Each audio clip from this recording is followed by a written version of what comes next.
서울도시건축센터에서 준비한 슬기로운 도시생활은 다양한 분야에서 활동하는 패널 3분과 함께 도시 공간이라는 곳에서 사는 문화와 일상생활을 주제로 이야기를 나눠보는 대화 살롱입니다. 이번 시즌2에서는 도시의 구성 요소이자 삶의 시작점이라고 집을 놓고 다양한 모양의 주거 문화를 이야기해 보고자 합니다.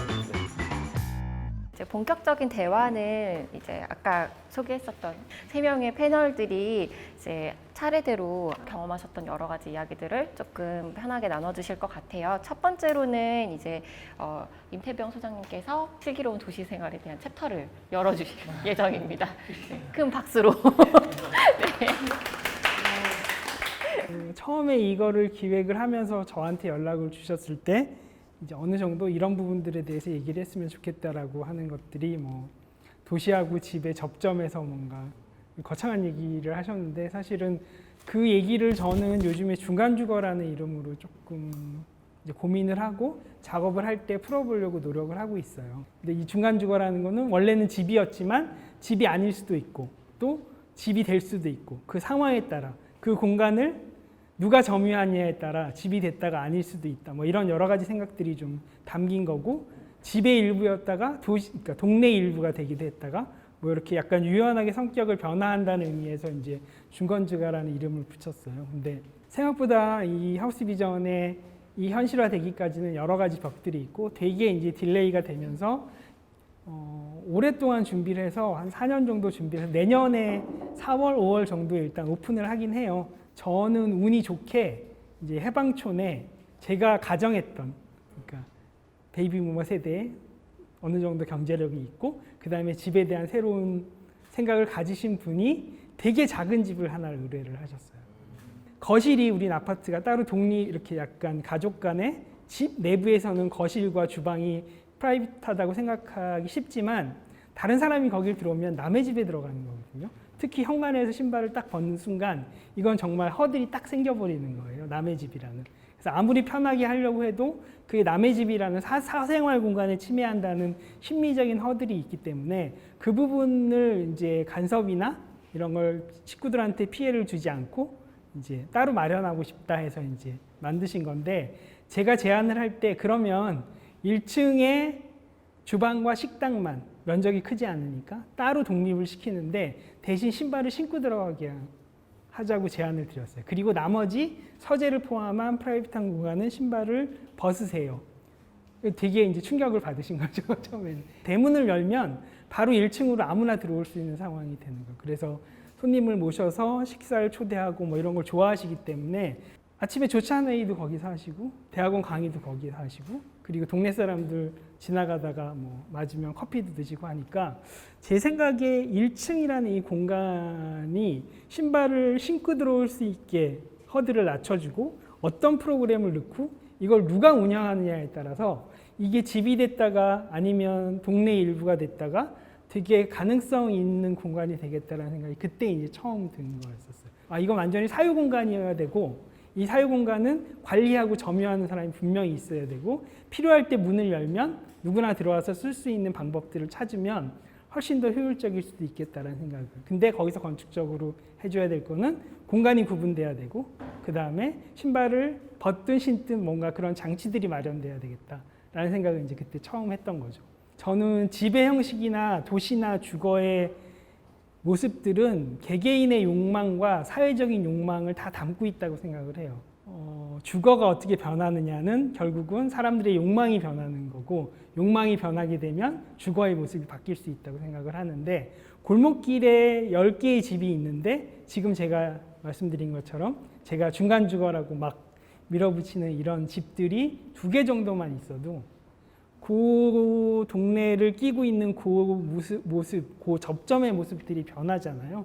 그럼 거리의 풍경이 바뀌고 이게 모여지면 동네가 바뀌고 도시가 바뀌고, 이런 역할들을 조금 더 기대하면서 이런 실험들을 하고 있는 거고요. 그렇게 해서라도 조금씩 그 영역이 확장돼서 같이 할 수 있는 부분들의 프로그램들이나 면적들이 다 달라지면 전혀 새로운 동네의 모습이 형성되지 않을까라는 것이 저의 생각이고, 그게 기본적으로 제가 지금 말씀드린 중간 주거의 큰 틀이라고 생각을 해주시면 좋겠습니다.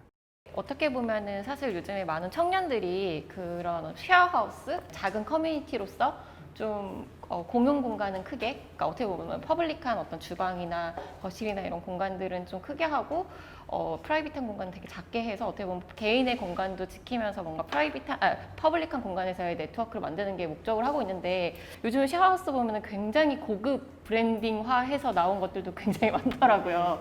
그래서 좀 그런 어떤 것들에 대해서는 소장님께서 어떻게 보시는지 좀 궁금하긴 해요. 네. 제가 하는 이 중간 주거를 공유라고 생각한 적은 한 번도 없어요. 그러니까 저는 공유 공간을 절대로 만들지 않아요. 그러니까 푸드코트 같은 공유 공간을 제가 제일 싫어하는 공간이에요. 모두 다 사용할 수 있지만 아무도 책임지지 않아. 이런 공간은 저는 별로 권장하고 싶지 않아요. 왜냐하면 그러니까 예전에 무슨 응팔 뭐 이런 드라마 보면 뭐 건축가들이 맨날 하는 얘기지만 골목길에 이렇게 평상 펴놓고 아줌마들이 모여가지고 얘기하면 그게 동네 커뮤니티가 되고 뭐 이런데 거기가 항상 그게 유지될 수 있는 제일 중요한 거는 공용이고 공유지만 그 모든 사람들이 다 거기에 대한 주인의식을 가지고 있다는 거예요. 그래서 평상에 장판이 찢어지면 누군가가 붙이고 누가 붙이는 모르겠어요. 지저분하면 청소하고 그게 유지가 될 수 있어야 그러니까 중요한 건 결국은 누가 소유하느냐 혹은 더 확장이 되면 누가 관리를 하느냐 이게 되게 중요한 개념이 되는 거예요. 그래서 저는 공유 공간은 제가 만드는 작업에서는 절대로 만들지 않아요. 단지 필요에 따라 완전히 관리와 소유는 분명히 체계를 갖춰야 되고 그건 분명히 해야 되고 필요할 때 열어서 공용 혹은 공유로 확장될 수 있는 가능성을 주는 거지. 그게 이제 저는 요즘 같은 시기에 되게 중요한 테마 중에 하나라고 생각해요. 왜냐하면 이제 아까 해방촌을 말씀을 드렸지만 그 교수님이 굉장히 사교적이고 손님들 초대하고 하는 것들을 많이 하셔서 거의 한 달에 한 보름 이상을 손님들을 초대해서 식사를 대접을 해요.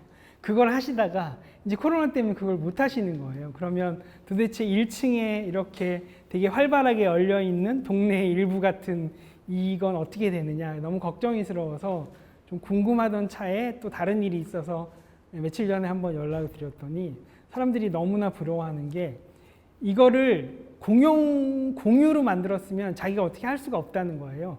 자기만의 공간을 쓸 수가 없는데 이건 완전히 자기의 소유이기 때문에 대문을 딱 걸어 닫으면 자기가 온전히 집중을 해서 책을 읽거나 뭘 할 수 있는 공간이 되고 또 재밌는 거는 최근에 이제 손녀를 얻으셨는데 이제 밖에서 손님을 간혹하다 만나고 나면 바로 집에 들어가기가 좀 그렇다시는 거예요. 그러면 여기서 그냥 2, 3일 그냥 혼자서 거의 자가격리를 하시면서 씻고 뭐 이런 것들을 보고 그 다음에 집으로 또 가신다는 거예요. 그래서 이게 어떻게 쓰느냐에 따라서 소유가 분명해지고 관리의 목적이 분명해지면 이런 상황에서도 유연하게 대처하면서 쓸 수 있다라는 측면에서 저는 전혀 기대하지 않았었는데 그 말씀을 해주셔서 너무 기뻤어요, 사실은.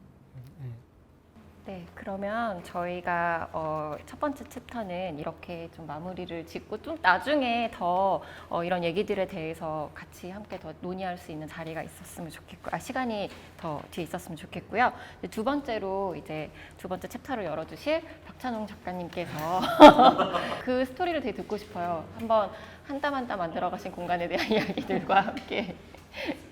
제가 이제 그 최근에 낸 책이 이제 도시 생활에 대한 이제 에세이집이에요. 이제 그래서 도시에서 이제 제가 보고 느낀 것들에 대한 이야기가 있어서 제 눈에 보인 것들을 이제 재밌게 봐주셔가지고 이 자리까지 나오게 된 것 같고요. 그래서 소장님 말씀에 제가 되게 동의하면서도 약간 첨언을 하고 싶었던 게 그러니까 소장님은 이제 건축을 하시는 직업 건축가시고 이제 건축이라는 틀로 이제 사람의 삶의 모양을 제안을 하실 수가 있는 분이잖아요. 근데 이제 솔직히 저는 그런 사람 많지 않을 거라고 생각해요. 솔직히 건축가도 많지 않고 건축주도 많지 않고 뭔가 자기 삶의 공간을 설계할 여유가 있는 사람이 저는 솔직히 많지 않을 거라고 생각하거든요.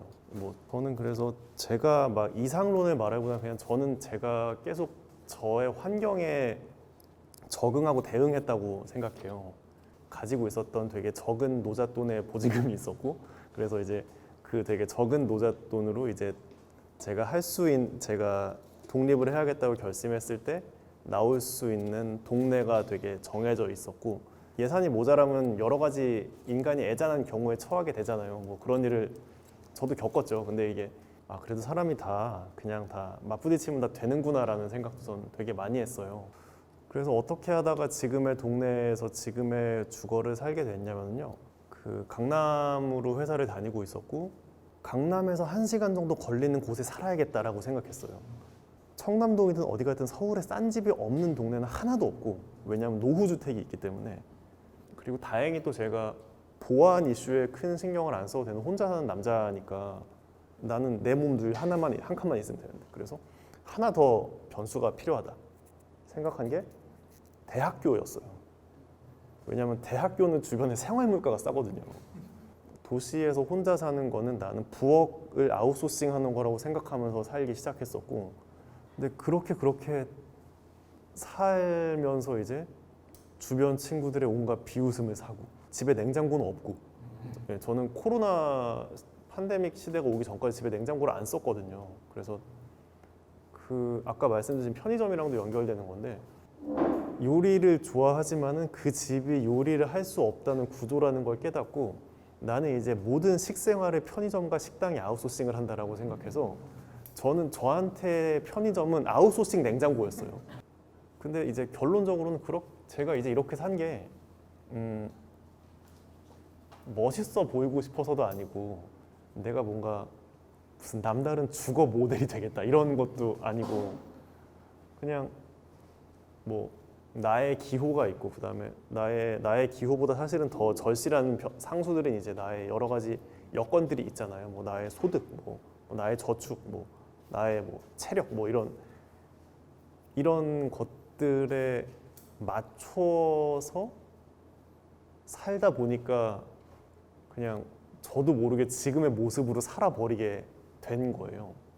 근데 어느 동네에 살 거냐 이거 고민하는 게 되게 중요한 것 같긴 해요. 어떤 공간인지도 중요하겠지만은 어디서가 먼저 정해지고 그 다음에 공간이 정해지잖아요. 각자의 그 기준이 있겠지만은 어떤 주거 형태가 이 동네에 어떤 영향을 미칠지도 있는데 근데 많이들 지금 살고 있는 동네에서 언제까지 살지 모르니까 내가 이 동네에 나의 삶이 어떤 영향을 미칠지까지는 생각을 못 하는 것 같아요. 바라고는 있지만 정작 그러지 못하고 있는데 저도 약간 그러다가 어느 순간 생각이 좀 바뀌더라고요. 제가 주거 형태가 이 동네에 영향을 못 미치겠지만은 내 라이프라도 이 동네에서 좀 건강했으면 좋겠다는 생각이 바뀌었던 순간이 이제 아이를 만나면서부터 딱 바뀌더라고요. 예. 여건이 되면 둘째를 낳으면 좋겠지만은 현실적으로도 둘째를 좀 케어하기는 좀 힘들더라고요. 그러면은 이제 드는 생각이 부모로서는 아이가 안전하게 건강하게 자라는 것도 좋긴 하겠지만은 이 친구한테 좋은 친구들을 만들어주고 싶은 거예요.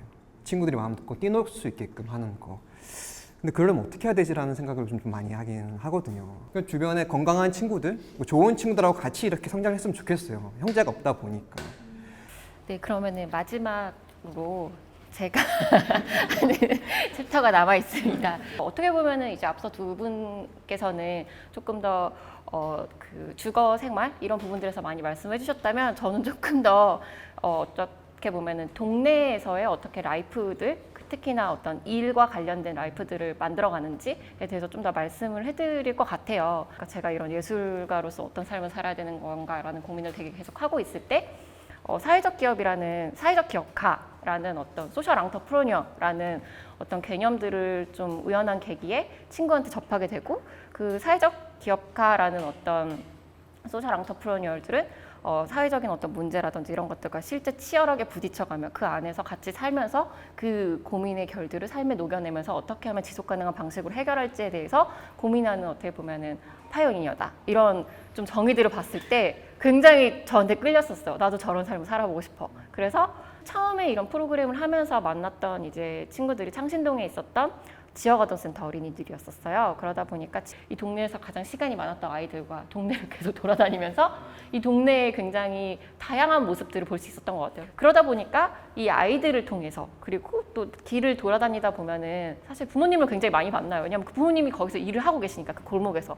그러다 보니까 자연스럽게 그분들이 안고 있는 문제들 그리고 자연스럽게 그 동네 골목에서 보이는 문제들에서 어떻게 하면 이것들을 좀 더 주도적으로 해결해 볼 수 있을까. 그냥 내가 단순하게 예술 프로그램만 하고 그냥 떠나는 선생님이 아니라 조금 더 이 문제들을 더 깊이 있게 같이 고민하고 함께 해결하고 같이 일을 한번 만들어 보고 하는 활동들을 해보면 좋겠다라는 생각을 하게 됐어요. 첫 번째로 만들었던 게 좀 업사이클링 그런 디자인 프로덕트였었어요. 그걸 충전재로 활용해서 뭔가 쓰레기 봉투에서 영감을 받은 반투명 재질로 만드는 어떤 그런 쿠션들, 어떤 빈백 형태의 쿠션들을 만들면서 그 지역에 계시는 봉제 공장 분들이랑 이제 정말 어떻게 보면은 선생님과 어떤 그 부모님으로 만나는 게 아니라 정말 같이 동업하는 관계로서 같이 관계들이 막 만들어졌던 것 같아요. 저희도 막 천주로 수거하러 다니고 그러면서 어떻게 하면은 우리가 이 제조에 있어서 더 많은 일거리를 드릴 수 있는 좀 하나의 좀 연결고리들이 돼서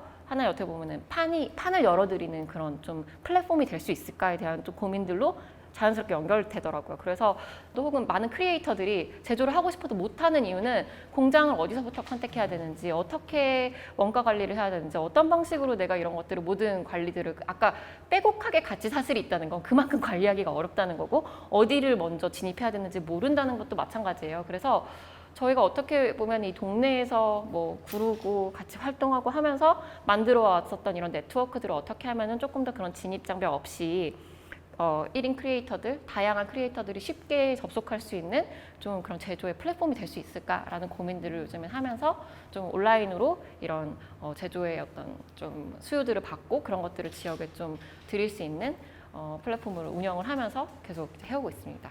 우연한 계기에 제 미래 진로에 대해서 고민을 하다가 우연한 기회에 이 지역을 만나게 되고 이 지역에서 어떻게 보면 지역의 문제를 되게 끊임없이 같이 고민을 하면서 같이 지속적으로 해결할 수 있는 방법을 찾고 근데 저는 거기서 제일 중요했었던 거는 사실 비즈니스, 일자리였던 것 같아요. 왜냐하면 저도 먹고 사는 게 굉장히 중요했었고 그 지역의 분들도 먹고 사는 게 굉장히 중요했는데 그럼 어떻게 함께 먹거리를 만들어 갈 것인가에 대한 고민들을 같이 나누면서 거기에서 서로의 노하우들을 공유하고 그런 것들이 하나의 노하우 그리고 경험들로 쌓이면서 좀 빽빽한 어떤 하나의 연대의 고리들을 만들어 갈 수 있었던 거 그게 지금 저희가 계속해서 지역에서 만들어 오고 있는 어떤 커뮤니티 디자인이 아닐까라고 생각을 합니다. 벌써 마칠 시간인데요. 예. 도시 생활의 출발점이자 울타리가 되는 집과 동네, 이웃에 관한 이야기 잘 들어보았습니다. 네. 대화 중에 다들 비망록을 기록하시는 모습을 계속 기록하고 계신 모습을 봤는데요. 각자의 비망록을 바탕으로 오늘 느끼신 소감을 한마디씩 나눠보는 시간이 있습니다. 한번 민성님부터 이렇게 돌아가면서 그냥 얘기를 할까 봐요. 예. 제 주거 욕망의 역사가 어떻게 변화했는지를 좀 오늘 얘기를 나누면서 들었고요. 저 원래 외국에 살 때, 로컬에 살았을 때는 상신동 같은 곳이었거든요.